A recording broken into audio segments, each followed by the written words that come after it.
Hello दोस्तों, कैसे हैं आप सभी। उम्मीद करती हूँ आप सभी बहुत अच्छे होंगे, कुछ नई बुक्स पढ़ रहे होंगे और अपने नॉलेज को और बढ़ा रहे होंगे।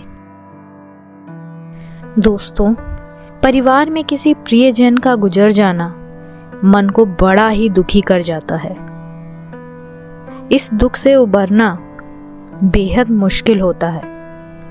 इस दर्द से कुछ लोग जल्दी उबर जाते हैं और कुछ को बहुत समय भी लगता है। इस पर एक बेहद प्राचीन कथा जो स्वयं बुद्ध के जीवन से ली हुई है, आज मैं आपको बताने जा रही हूँ। ये कहानी है कीसा गौतमी की, जो कि बेहद प्रेरणादायक है। आज हम इस कहानी से कुछ जीवन के मूल मंत्रों को जान सकेंगे, जो हमारे कष्टों के निवारण में एक अहम भूमिका निभाएगा। तो आगे बढ़ने से पहले मेरे चैनल को लाइक एंड सब्सक्राइब जरूर कर लीजिए। और चलिए बिना किसी देरी के शुरू करते हैं अपनी ये प्रेरणादायक कहानी। तो कहानी यूं है कि कीसा गौतमी का विवाह श्रावस्ती के एक व्यापारी के पुत्र के साथ हुआ था। विवाह के उपरांत उसने शीघ्र ही एक पुत्र को जन्म दिया।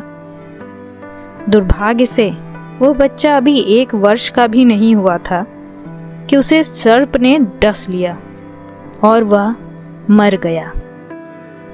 वह विश्वास कर ही नहीं पा रही थी कि उसका पुत्र वास्तव में मर गया है, क्योंकि उसने इससे पहले कभी मृत्यु को देखा ही नहीं था।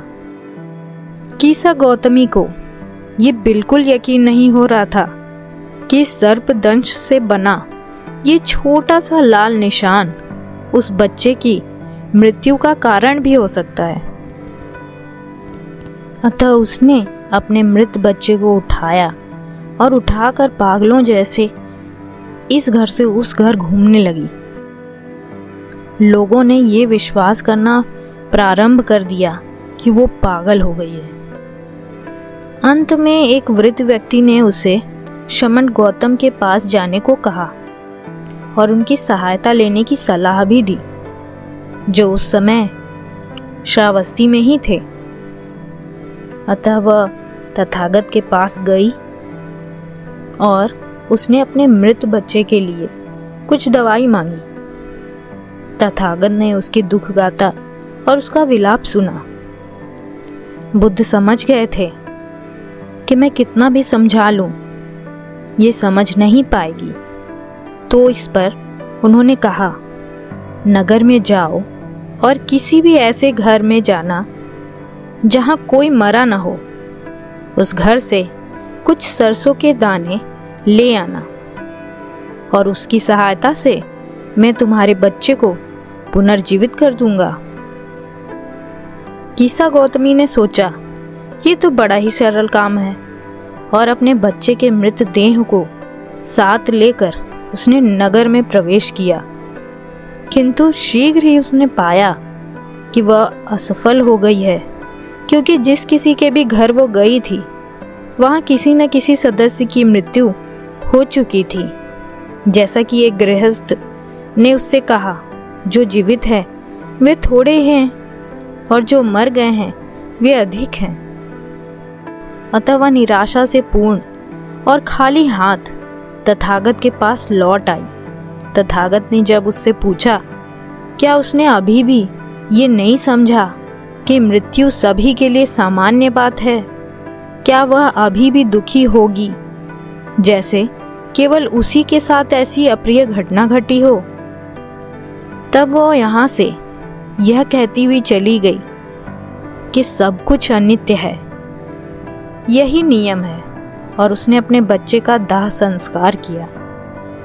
दोस्तों, किसी मृत व्यक्ति को जीवित करना असंभव है और अपने प्रियजन को खोना ये दुखद है, लेकिन इस सच्चाई को आदमी जितनी जल्दी स्वीकार कर लेता है, वह उतनी जल्दी ही दुखों से मुक्ति पा लेता है और अपने सामान्य जीवन में वापस लौट जाता है। यह एक पड़ाव है जो हर किसी के जीवन में आता है, इस धरती पे ऐसा कोई भी व्यक्ति नहीं है जिसने अपने प्रियजन को नहीं खोया। ये संभव ही नहीं। जो इस धरती पे आया है उसे आज नहीं तो कल जाना ही है। यही जीवन का घटनाक्रम है और ये सबके जीवन में होगा और होता रहा है।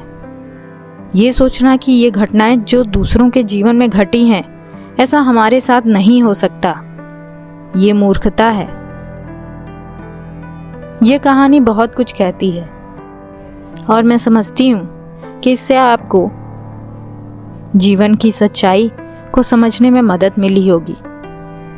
इसी के साथ इस वीडियो को अंत करती हूँ। मिलते हैं एक और नए बेहद इंटरेस्टिंग वीडियो के साथ। इस वीडियो को पूरा देखने के लिए आपका बहुत बहुत धन्यवाद। आप सभी साथियों को नमो बुद्धाय।